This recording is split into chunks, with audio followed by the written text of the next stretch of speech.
ሰበር ዜና ደስ የሚል ዜና ይዤ መጥቻለሁ። ደብም አብርሃምንና ሄርሚን አገናኛቸው። መቼም የንጹህ ሰው እጅ መቼም ይጣራል፣ ይናገራል፣ ተነስቶም ቁጭ ብሎ ያነጋግራል። ኧረ እርግቧ የሚዲያዋ ድምቀት ትላለሁ። ዛሬ ነፃ ወጣች። አብርሃምም እንደሚወዳት እንደሚያፈቅራትም ይቅርታም ጠየቃት። እኛም እንሆ ብለናል። ባጣ ቆየ በዛ ተፈነጫለይ። ሄርሜላ ደግሞ በትትና በወግ በማረግ ቁጭ ብላ በትትናዋ በክብሯ እንዳለ ሆኖ ከአብርሃም ውጭ ወደ ውጭ ብላ የማላደርገውን ነገር ወይንም ደግሞ ያላደረኩትን ነገር አላፍርበትም ብላ እንግዲህ አው ተናገረች ማለት ነው። አብርሃምም ዘንበል ብሎ ይቅርታ የኔ ውድ እኔ ስተተኛ ነኝ ብሎ መለሰላት። ስለዚህ እኔ ዛሬ ተናግሬያለሁ። ጥንቅቅ ልቅም አድርጌ እንደ ሽንኩርት ነው የተናገርኩት። ሄርሜላ የለችበትም እጇ ንጹህ ነው ብዬ ተናግሬ ነበረ።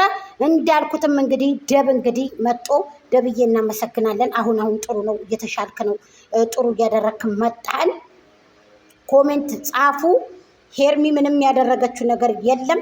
በሁለተኛ ደረጃ ደግሞ አብርሃም በዚህ ልክ እንደዚህ ብለህ መንጣትህ መነጸርህን አድርገህ በኮንፊደንስ ምናምን መንጣትህ አሪፍ ነው። ሄርሚዬ አምሮብሻል፣ በጣም ተውበሻል። ሌዘሩም አምሮብሻል የለበሽው። ዳኒም ያው እንግዲህ ዳኒ ጋር የመጡት እንግዲህ ተጠያቂ ነው ለማለት ነው። ተጠያቂ አይደለም። እኔ ከጧትም ሄርሜላ ተጠያቂ አይደለችም፣ ከዚህም ቦታ የምትገኝም ልጅ አይደለችም፣ ከዚህም ቦታ ባታስገባት ንጹህ ሴት ናት ብዬ ነበረ።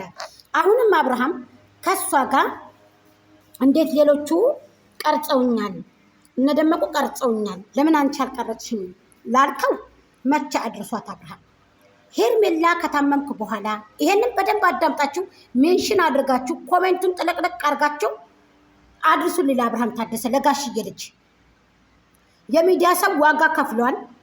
ሄርሜላ ዋጋ ከፍላለች። ከሄርሜላ ባሻገር ደግሞ ወደንሱ ፋሚሊው ተመልካች ዋጋ ከፍሏል። እኔን ጭምር እየተሰደብን እየተንቋሸሽ ጎጃም ሚዲያ ማይኩ ጃክሰንን አግቢው ብለዋል እኮ የደመቁ በጎች። መቼም እነሱ በአፋቸው በልተው በአፋቸው ነው የሚጸዳዱት። ታውቃለህ አብርሃም ፈስ ያለበት ዝላ አይችልም ይባላል የሀገራችን ሰው ሲተርት። ብልጥ ሰው እየበላ ያለቅሳል እንደተባለው እኔ ባላጣሁ አላልኳቸው። ማይኩ ጃክሰን ሚዲያ ላይ ነው ያወቅነው፣ ሚዲያ ላይ ነው ያደገው። እንደዚህ ሊተችም የሚችል ልጅ አይደለም። ንጹህ ልጅ ነው፣ ጎበዝ ጠንካራ ልጅ ነው፣ ጠንካራ ወጣት ነው ብዬ ላልኩት ለምን ይሄን ትያለሽ ብለው አንኮላሽተው ከመሀል ሀገር እንደዛ ቆርጠው ሊጥሉ ነበር። እኔ ጎጃሜ ደግሞ ወይ ንቅንቅ አጅሬ እና አጅሬ ዘር ብዬ ጎመን ዘር ቢዘሩት መልሶ ጎመን ዘር። አረ ጎጃም ሚዲያ የሰው ዘር ዘራፍ አካኪ ዘራፍ ብላ እንግዲህ እኔ ያለ አይጣለኝ እንጂ ሰው ቢጠለኝ ወታ አባቱን ስለሰው እነዚህ ቀሸረራምቦች ብዬ ማለት ነው። ቀሸቀጭቃጭቅ ብዬ ዘራፍ ያባቷ ልጅ ብዬ እንግዲህ ከጧት የወረስኩት ነው። እንግዲህ ማይኩ ጃክሰንም ቢሆን እንግዲህ ሄርሜላን እንደዚህ ብለህ መጠየቅም የለብህም። ስተት ነው። እውነታው ያለው ከሄርሜ ጋር ነው። ንጽህነቱ ያለው ከሄርሜላ ጋር ነው። ክብሯን ማንነቷን አስከብራ ከአብርሃም ውጭ ወደ ውጭ ብላ ሌላ ወንድ እጄን እንዳይነካይ ብላ ምናልባት የምታስታውስ ከሆነ ዘወር ብዬ ላስታውስ። ማይኩ ጃክሰን ሄርሜላ አንተን አንኮላሽተው አሳምመውህ የመቃብር አፈራ የምታውረይተውህ በመስቀሉ በሀብሉ መተት ሰርተውብህ አስረውብህ ብዙ ለፍተን ብዙ ትግል አድርገናል። ሜንሽን አድርጋችሁ አድርሱልኝ ለማይኩ ጃክሰን። ከዛ ሄርሚ ነይ ተረከቢ ባልሽን አንኮላሽተነዋል፣ እንደዚህ አበላሻሽተነው ጥለነዋል ተባለ። ያንተ ደግሞ ቤትህም ተወረሰ፣ ፊርማ ተፈረመ፣ የቤትህ መኪናህን ተወረሰ፣ ልብሶችህ፣ የቤት ቁሳቁሶች፣ ዶክሜንቶችህ ምናምን ተወረሱ። ፍትህ ጠየቅንልህ፣ ለመስቀሉ ፍትህ ጠየቅን። በሁለተኛ ባሻገር ላንተ ፍትህ ጠየቅን። ቤቱ ውስጥ ያሉ ዶክሜንቶች ሁሉ ነገሮች ሲዘረፉ በገዛ በወንድምህ በእናት አባትህ ልጅ የአገር ያለ ድረሱልንና ፍትህ እንጠይቅ ለዚህ ልጅ ብለን ተሰብስበን ፍትህ በምንጠይቅበት ክስ ተመሰረተብን። የደመቁ በጎች ዋጋቸውን እንሰጣቸዋለን ብለን ቻናላችን ላይ ዋጋ ሰጡን።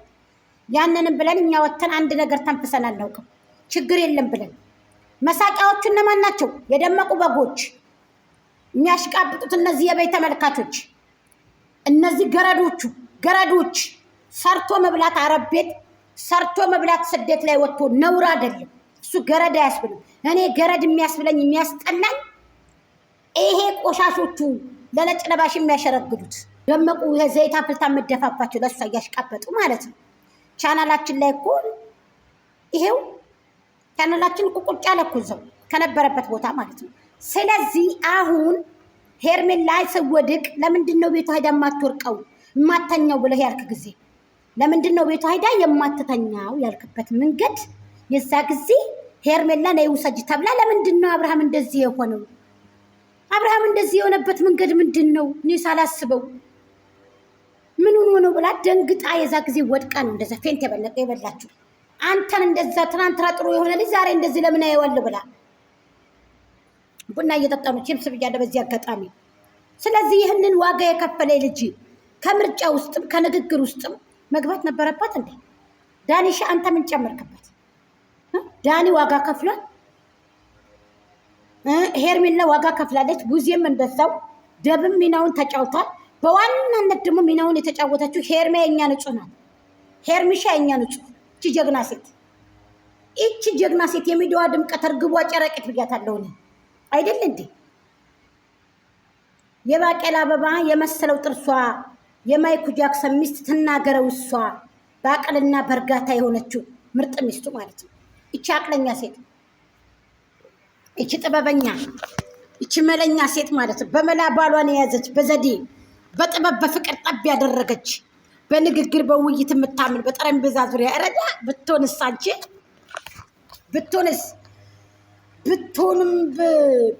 ብትሆንም ብሏል እኮና ባጣቆየ ደግሞ በጣም ከባድ ነው። የባጣቆየ ነገር በጣም ከባድ ነው። ስለ ባጣቆየ አላወራም። በጣም ችግር ነው። ቢሆንም ይሆናል ባይሆን ምን አባቱ ሰርተን እንበላለን ሰፊ ነው መሬቱ ብላለች ሄርሚሻ የኔ ቆንጆ ማለት ነው። ስለዚህ ባሏን ትወደዋለች፣ ታከብረዋለች። በዘዴ በጥበበኝነት የያዘናት ትመጣለህ ብዬ ሳይማዶ የልጅነት አይኔ ሟሟ እንደበረዶ እያለች እኮ ነው ሄርሚሻ ማለት ነው።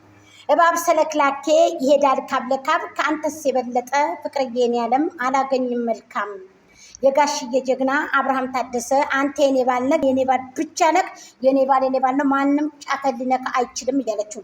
እስኪ አንቺ ምንድን ነው የምታመጪው? ደመቁ አርፈሽ አትቀመጭም? ላሜ ቦራ የላሜ ቦራ ልጅ እነ ላሜ ቦርሳ እነ ላሜ ቦራ ቡዚያ ቀመሰቻቸው ዛሬ። ለማንኛውም አብርሃም ሄርሜላ ንጹህ ሴት ናትኝ። አሁንም ቢሆን ከእግሯ ስር ወድቀህ መልእክቴ ነው መንሽን ሼር አድርጉት። ሼር ኮፕሊንግ አድርጉቶች ብሊሽ። ኧረ የኛ ልጆችን አንዳንድ ጊዜ ደስ ታስብለኛላችሁ፣ አንዳንዴ ታስከፍኛላችሁ። የኔን ፕሮፋይልን ቆርጣችሁ ጋይስ የሄርሚን የኔን አድርጋችሁ ቁርጥርጥ አድርጋችሁ መቦሰጥ እጃችሁን ይዟችሁ ነው። ምን አለበት ጥልቅልቅ ብታረጉት፣ ሚዲያውን ጥልቅልቅ ብታረጉት ያበጠ ፈንዳ ብላችሁ። ለማንኛውም እንደምታረጉ አልጠራጠርም። አድርጉት፣ እንደዛ ጥልቅልቅ አድርጉት። ወዳችኋለሁ፣ አከብራችኋለሁ። ቪዲዮውን ስትጀምሩ ላይክ፣ ሼር፣ ኮሜንት፣ ሰብስክራይብ እያደረጋችሁ ሀሳብ አስተያየታችሁን አስቀምጡ ፕሊስ። እወዳችኋለሁ እህቶቼ፣ እጅግ አመሰግናለሁ። ደንሶቼ ክብር አለኝ። ከአላህ በታች አላህ ያክብራችሁ ከኔ በላይ ኢንሻአላህ። የምንሰራውንም ፍሬ በረካ ያርግልን፣ ሀገራችንን ሰላም ያርግልን። ያላገኝም ያገኝ፣ ያጣም ያገኝ፣ የታመመም ይሻር፣ ጭንቀትም ያለበት ጭንቀቱን አላህ ያገላግለው። ወደ ያለባችሁ ዳችሁን ክፈሉ ያ ረብል ዓለሚን። አላህ አቋራጭን የያዝልን እህቶቼ፣ እናንተንም እኔንም ያ ረቢ እና አላህ ይወፍቀን። ሐላል የሆነውን ነገር አላህ ይወፍቀን። ታቂቀተን ማለት ነው። ይሄ ዝም ብሎ ረኒስ እንደው ምን እንደምላችሁ አስጠላኛውንስ ማለት ነው። ስለዚህ አሁን ምን ልላችሁ ፈልጌ መሰላችሁ? በዋናነት የመጣሁበት ነገር አሁን ስለ ኤርሚ ጉዳይ፣ ስለ አብርሃም ደብ ጥሩ አድርገሃል። ባይዘወይ ትልቅ ሰው ነህ፣ መግባትህ ጥሩ ነው ከዚህ ቦታ። ነገ ግን በአስቸኳይ በሄርሚ ቤት ቪዲዮ እንዲለቀቅ እንጠይቃለን። አብርሃም አዎ 100K እንድትገባ ማለት ነው። እንደምንም ብላችሁ 2000 ነው የቀረው፣ 100K መግባት አለባት በጎቹን ደስ እንዳይላቸው። ስለዚህ እናመሰግናለን። ሄርሚዬም ልጅቷ እየደረሰ ነው። ሽብርቅርቅ አድርገን እንደምናመጣሽም አንጠራጠርም። ሽብርቅርቅ ነው የምናደርግሽ አሁን ማለት ነው። ስለዚህ ላይክ፣ ሼር፣ ኮሜንት፣ ሰብስክራይብ እያደረጋችሁ ሀሳብ አስተያየታችሁን አስቀምጡ እህቶቼ። እጅግ አድርጌ አመሰግናለሁ። ወዳችኋለሁ፣ አከብራችኋለሁ። ስለዚህ አሁን ሄርሜላ ንጹህ ሴት ነች፣ አብርሃምም ያውቃል። ያልቀረጸችበትን መንገድ እንግዲህ ሰው እኮ ሲመቸው ነው። ሰላም ቦታ ላይ ሲኖር እኮ ነው ቀርጾ የሚልከው አብርሃም። ይቺ ልጅ ምስኪን ሴት ናት፣ እንደብላ ነው የምትቀርበው። ባልሽ ታመመ ብለው እኮ ነው መርዶ የነገሯት። እንዴት ነው የምትቀርጸው?